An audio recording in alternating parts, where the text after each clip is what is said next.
की शादियां सफल क्यों नहीं हो रही हैं। शादियां जितनी ही भव्य हो रही हैं उतने ही रिश्ते जर्जर हो रहे हैं। ऐसा क्यों हो रहा है? समझने वाली बात है कि शादियों को हम इतने भव्य तरीके से करते हैं और उसके बाद भी रिश्ते इतने जर्जर क्यों होते हैं। तो मेरे तो समझ में बस एक ही बात आता है कि शादी की नींव ही कमज़ोर होती है। Hey guys, good morning. कैसे हैं आप सब? आई होप आप सब बहुत अच्छे होंगे और मैं साधना श्रीवास्तव स्वागत करती हूँ अपने यूट्यूब चैनल साधना जीत में। तो फ्रेंड, कैसे हैं आप सब? तो आज की वीडियो इन्हीं सब टॉपिक पर है। तो मेरे समझ में, जैसा मैंने बोला कि ना, मेरे समझ में तो बस एक ही बात आ रहा है कि शादी की जो नींव होती है वो ही कमज़ोर होती है। तो वीडियो में आगे बढ़ूँ उससे पहले, अगर इस चेहरे को आपने पहली बार देखा है और बार बार देखना चाहते हैं तो प्लीज़ चैनल को सब्सक्राइब भी करिएगा यार। सब्सक्राइब करते नहीं हैं, वीडियो को देख के क्लिक करके आगे बढ़ जाते हैं। तो वो लेकिन ना, मुझे रिश्ते की नींव ही कमज़ोर लगती है। अगर जिस रिश्ते की नींव कमज़ोर होगी वहाँ पर कोई कैसे टिका रह सकता है। देखिए, हम घर बनाते हैं तो सबसे पहले हम उसके नींव को मजबूत करते हैं, और अगर जिस रिश्ते की नींव नहीं मजबूत है वो उस रिश्ते में तो बिखराव जरूरी है, उस रिश्ते में बिखराव तो होना ही है। तो इसलिए रिश्तों का नींव मजबूत, रिश्ते की नींव मजबूत नहीं होती है। क्यों नहीं होती है? देखिए, जैसे पेरेंट्स जो होता है बच्चों की शादी करते हैं तो उन्हें बताते ही नहीं है कि उन्हें शादी की रियलिटी जो होती है ना वो बताते ही नहीं है कि शादी मतलब क्या होता है। शादी गुड्डे गुड़िया का खेल नहीं होता है। शादी की जो सच्चाई है उसे पेरेंट्स को बताना चाहिए। देखिए, जो हमारे ऋषि मुनि थे वो भी हमारे जीवन को, उन्होंने भी जीवन को 4 भागों में बांटा था, और ये शादी जो होता है ना सेकंड फेज में होती है। तो इसलिए शादी के बारे में पेरेंट्स को चाहिए बच्चों को अच्छे से समझाएं। तो जो शादी होती है ना वो गृहस्थ आश्रम से में शुरू होती है। तो पेरेंट्स जो है बच्चों को समझाते नहीं, और या बच्चे समझते नहीं है कि अब जो है शादी के बाद मैं नहीं रह गया, हम हो गए, हम दो हो गए हैं, हमें दो के साथ जिंदगी, एक दूसरे के साथ जिंदगी को जीना है और स्ट्रांगली जीना है इस चीज़ को। शादी हो जाती है ना तो हमें बहुत कूल माइंड से, बहुत स्ट्रांग माइंड से शादी के रिश्तों को निभाना पड़ता है। और जिस रिश्ते में समझौता आ जाता है वो रिश्ता ज़्यादा दिन तक चलता नहीं है। इसलिए शादी होता है ना वो बहुत ज़्यादा हमें स्ट्रॉन्ग माइंड्स के साथ उसको फेस करना चाहिए। और क्योंकि देखिए, रिश्ते बदल जाते हैं, हमारी ज़िंदगी बदल जाती है, हमारा रहने का तरीका बदल जाता है, हमारी लाइफ स्टाइल बदल जाती है, हमारी ज़िंदगी में कोई और शामिल हो जाता है तो हमें अपने साथ साथ उसका भी ख्याल रखना होता है। तो इसलिए इस चीज़ को एक्सेप्ट नहीं कर पाते। बहुत सारे बच्चे ऐसे हैं जो इस चीज़ को एक्सेप्ट नहीं कर पाते, इसलिए रिश्तों में बिखराव शुरू हो। देखिए, जिंदगी को हर तपिश सहने की आदत तो होनी चाहिए। अक्सर वो पौधे मुरझा जाते हैं जिनकी परवरिश छांव में होती है। तो बस ऐसी जिंदगी है, जिंदगी भी एक पौधों की तरह होती है। अगर उसे धूप, छांव और बरसात को सहने की आदत पड़ जाएगी ना तो फिर वो कहीं भी रिश्ते में कोई मनमुटाव नहीं होगा, वो हर चीज़ को फेस कर पाएगा।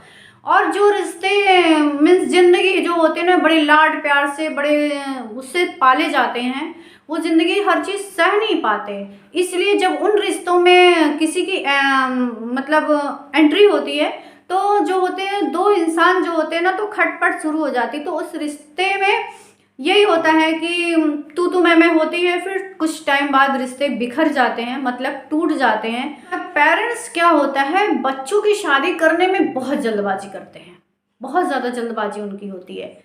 हे बच्ची मेरी, लड़की मेरी 25 साल की होगी, शादी कर दो। लड़का मेरा 28 साल का हो गया, शादी कर दो। शादी नहीं करेंगे तो लोग क्या कहेंगे, समाज क्या कहेगा, पड़ोसी क्या कहेंगे। तो जबकि उनके मन में ये होता है कि चलो कोई बात नहीं है, पर समाज के डर से वो जल्दबाजी करते हैं। समाज के डर से उनको इतनी जल्दी होती है कि फटाफट शादी कर लो।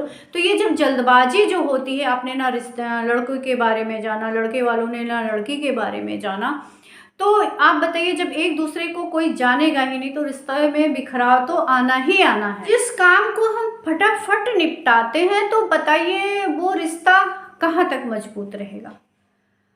भाई, शादी हमने तय कर दिया, लड़कों को पूछा ही नहीं कि लड़की तुम्हें पसंद है, लड़की से नहीं पूछा कि तुम्हें लड़का पसंद है, तो आप बताइए ऐसे रिश्ते कहाँ तक मजबूत। बहुत एहसान करके पूछ भी लिया तो लड़की लड़का को मिलने नहीं देंगे। अरे जब आप मिलने नहीं देंगे तो लड़की कैसे लड़के को समझेगी, लड़का कैसे लड़की को समझेगा।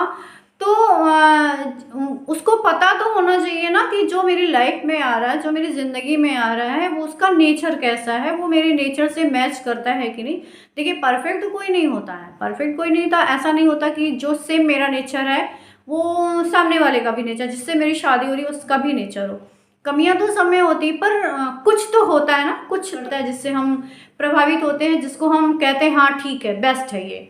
तो शादी अगर आप करते हैं तो कम से कम लड़की लड़का को मिलने दिया जाए। तो आप बताइए जब अचानक कोई हमारी ज़िंदगी में आता है जिसको हम जानते नहीं समझते नहीं हैं, तो हम बाद में उसकी कमियों को जो होता है, जब हमें वो कमियां सामने आती हैं तो बस यही होता है। क्योंकि देखिए समझौता आज की जनरेशन नहीं करती है। पहले के लोग होते थे जो बहुत ज़्यादा समझौता कर लेते थे कि एक बार माँ बाप ने जहाँ शादी कर दिया हम वहीं पे खुश हैं, हम वहीं पे खुश हैं, आपने हमें हम मतलब जहाँ भेज दिया भाई हम वहीं पे खुश हैं। पर आज की जनरेशन समझौता नहीं करती, ना लड़के करते हैं ना लड़कियाँ करती हैं। तो बेशक इससे अच्छा है कि लड़की लड़का को एक दूसरे को समझने का मौका देना चाहिए, कि कम से कम वो अपनी लाइफ पार्टनर को चुनते समय उनको कोई मन में वो ना रहे कि ये मेरा लाइफ पार्टनर पता नहीं कैसा होगा। तो अगर ये सारी चीज़ों का ध्यान दिया जाए ना तो रिश्तों में कभी बिखराव नहीं हो। पर ऐसा कुछ कोई करता नहीं है, तो इसलिए रिश्ते में बिखराव होना तो लाजमी है। और एक बात, हमारी बेटियों के मन में जो उनके पेरेंट्स होते हैं ना, शादी को एकदम हवा बना देते हैं। हवा हवा मीन्स आप समझ रहे होंगे कि मतलब जैसे घर में अगर लड़कियों ने कुछ किया तो है तुम्हें ये नहीं आता, तुम ससुराल जाके क्या करोगी, तुमको रोटी गोल नहीं बनाने आती, सीख लो नहीं तो ससुराल में तुम मेरी नाक कटा दोगी, तुमको कपड़े नहीं धोने आते, हे भगवान तुम्हारी शादी तय हो गई तो तुमको ये भी नहीं करने आता, ससुराल में तुम क्या करोगी जाके। जो शादी नाम का कीड़ा होता है ना, उनके दिमाग में एकदम हवा की तरह भर जाता है। तो उनके दिमाग में जो ये सारी चीज़ें शुरू से चलती रहती हैं कि वो कितनी भी अच्छी हो, ससुराल को इतना ज़्यादा हवा बना देते हैं कि उनके दिमाग में बस नेगेटिव पॉइंट ही रहते हैं। तो मतलब यही होता है कि जैसे सास को तो ऐसा दर्शा दिया जाता है ना कि पता नहीं क्या सास क्या है, और ननद तो उससे भी खराब है, और जेठ जेठानियों का तो कोई मतलब ही नहीं है, मतलब बहुत ही ज़्यादा खराब है। तो ये सारे जब निगेटिव पॉइंट्स को लेकर, ये निगेटिव पॉइंट लेकर जब कोई भी लड़की अपने ससुराल में आती है तो उसको बस यही डर लगता कि हाय अगले पल मेरे साथ क्या होने वाला है। तो अपनी वो जल्दी एडजस्ट नहीं कर पाती है घर में। तो ये सारी चीज़ें होती हैं, ये भी रिश्ते के लिए बहुत ज़्यादा खराब चीज़ है। तो जो लड़कियां, बहुत सारी लड़कियां तो धीरे धीरे एडजस्ट कर लेती हैं।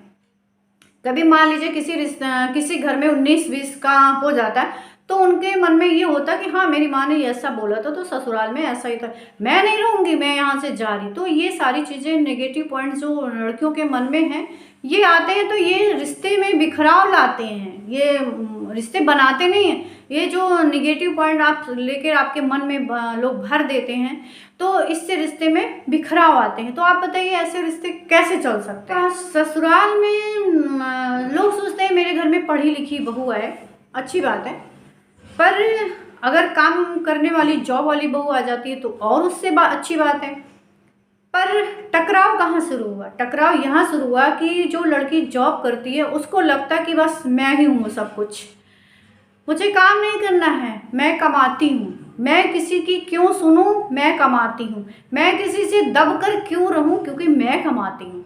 तो ये जो आई एम द बेस्ट वाला फीलिंग आता है ना, तो ये अहंकार होता है। देखिए अहंकार अगर किसी भी रिश्ते में आ गया तो वो रिश्ता खत्म ही हो जाता है, फिर वो चलता नहीं है। रिश्तों का जो पतन होता है ना बहुत जल्दी। अब देखिए यहाँ पे कोई बात नहीं, यहाँ पे तो मिलजुल कर काम किया जा सकता है ना, लेकिन जो कमाने वाली लड़कियां होती हैं उनके मन में यही होता है कि मैं क्यों किसी की सुनूं, मैं हाउसवाइफ थोड़ी हूँ, मैं कमाती हूँ तो मैं किसी से क्यों सुनूं। तो देखिए रिश्ते में एक जो मतलब कमज़ोर नींव है जो, तो एक पॉइंट ये भी होता है, एक पॉइंट ये भी है जो लड़कियां मतलब जल्दी किसी चीज़ को एक्सेप्ट नहीं करती।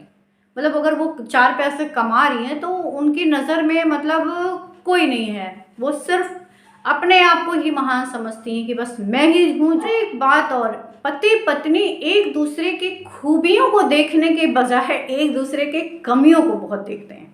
मैंने जैसा बोला कि परफेक्ट कोई नहीं होता। अगर मैं सोचूं कि मैं परफेक्ट हूँ, मैं बिल्कुल परफेक्ट नहीं हूँ।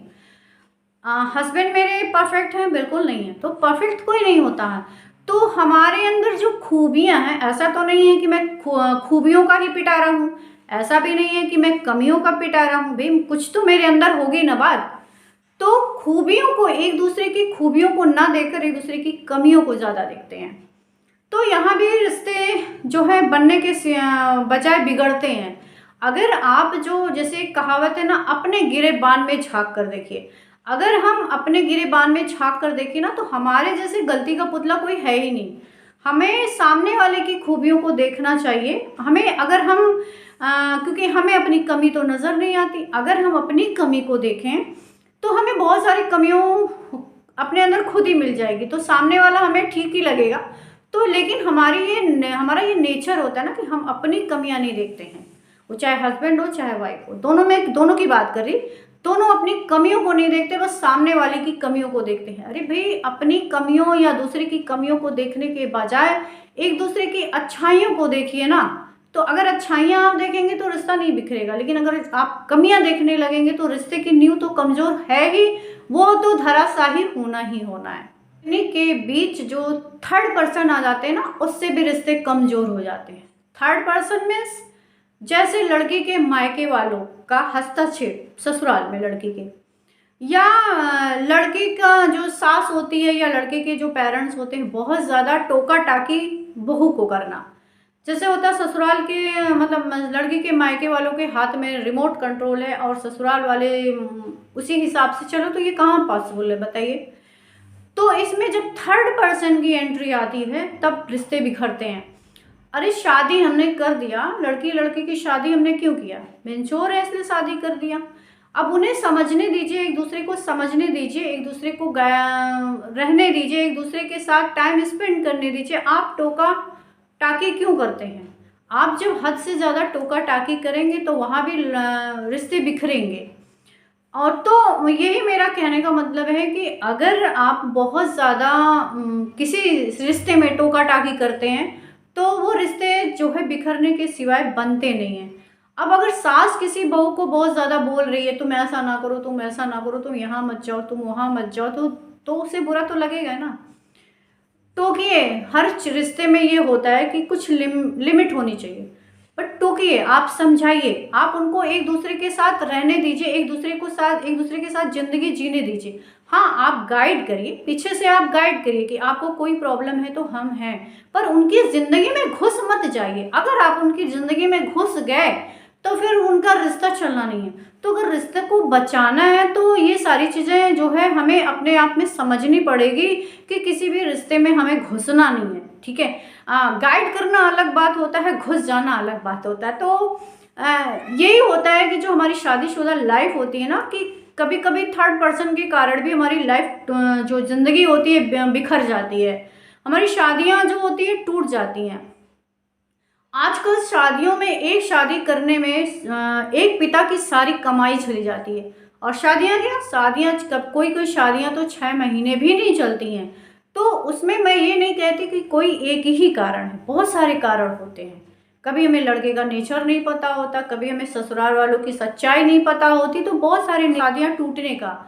तो यही आज की मेरी वीडियो है, और अगर इस वीडियो से कुछ आपको समझ में आया होगा, सीख मिली होगी, तो प्लीज़ मेरे चैनल को सब्सक्राइब जरूर करिएगा, और हाँ, बेल आइकन के साथ, ताकि मेरे आने वाली हर वीडियो की नोटिफिकेशन आपको सबसे पहले मिले।